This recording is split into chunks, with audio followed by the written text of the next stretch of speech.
There is a misconception that when Jesus walked the earth, Judah was governed and policed by the Romans, and since Jesus had little recorded interaction with the Roman government, Jesus must not have been involved in politics, and for that reason, Christians should not be involved in politics today.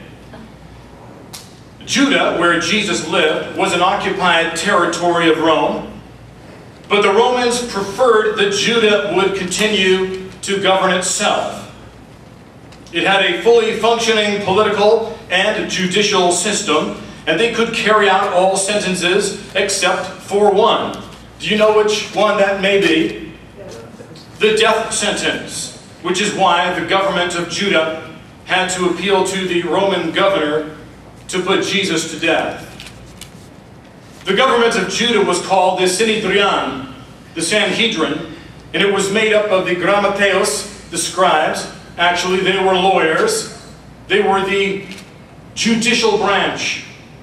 And then there was the Perushim and the Tzaddikim, the Pharisees and the Sadducees. Those were parties, actually a conservative and a liberal party, that were involved in making and enforcing all law. They were the legislative branch. And then there was the executive branch held by the high priest, who worked at their White House, the temple. Now, Rome did provide a useless presence in Judah in their appointing King Herod. Now, many believe that the Sanhedrin were the religious leaders of Judah, and though the Sanhedrin had religious authority, it had all legislative, executive, judicial, and civil authority. But it was the rabbi. Rabbis were the religious leaders, like pastors are today. And Jesus, if you remember, was a rabbi. And Jesus' government wanted to silence Jesus, the rabbi. Now, the Sanhedrin was a representative government based on primary law, the law of God. The Sanhedrin could generate secondary laws, minor laws, as long as they didn't violate primary law. Does that sound familiar?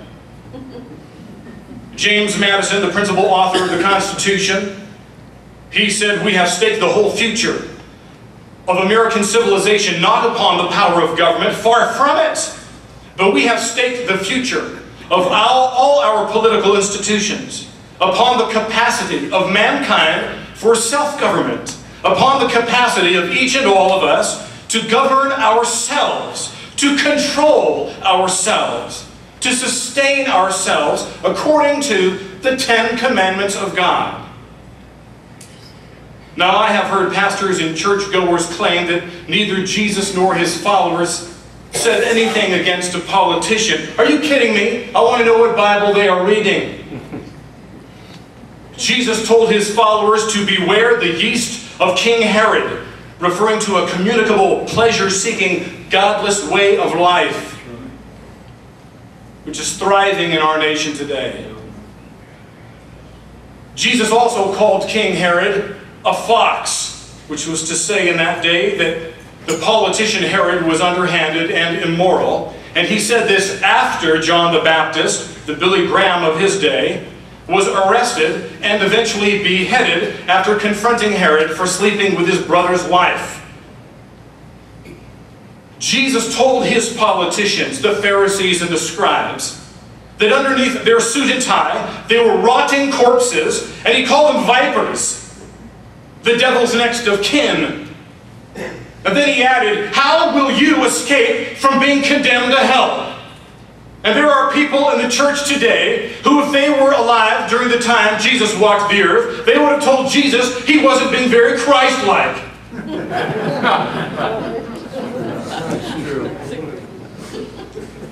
Jesus called his politicians on their double standards and their restrictive and ever-expanding legislation.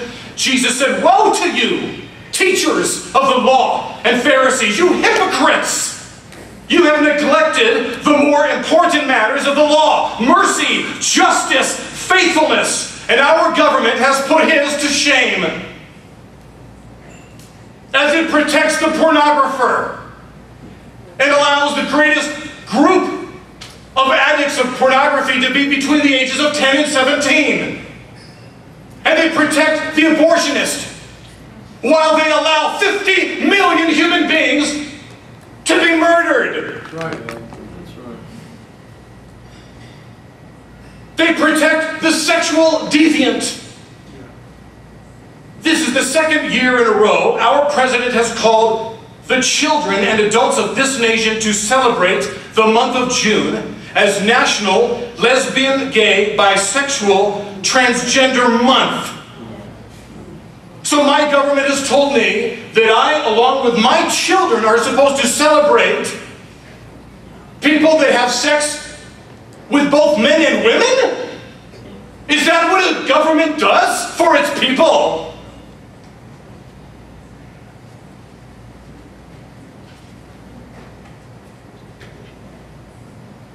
Have you not seen how the liberal establishment has painted the perverse as the epitome of loving commitment and morality, while the Boy Scouts or people of faith are the deviant hypocrites?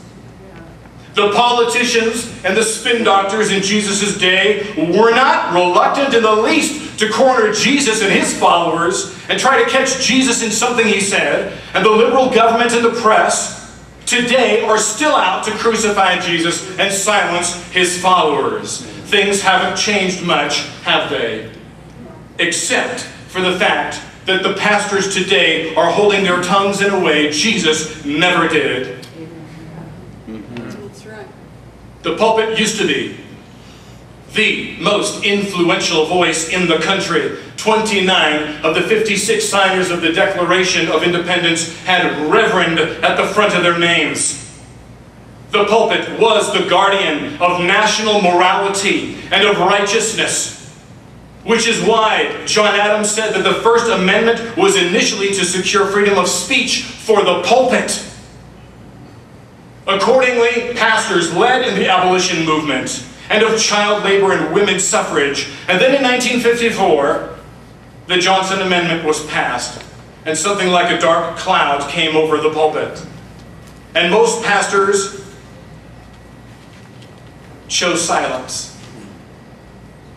And they allowed liberal politicians and liberal media with an opposing worldview to become the prevailing voice of influence on national education, on morals, on entertainment, elections, and government, resulting in unrestrained sensuality inside and outside of marriage, 50 million abortions, a fixation with violent entertainment, the spread of humanism, and a hostility toward religion. In other words, a return to the Roman Empire.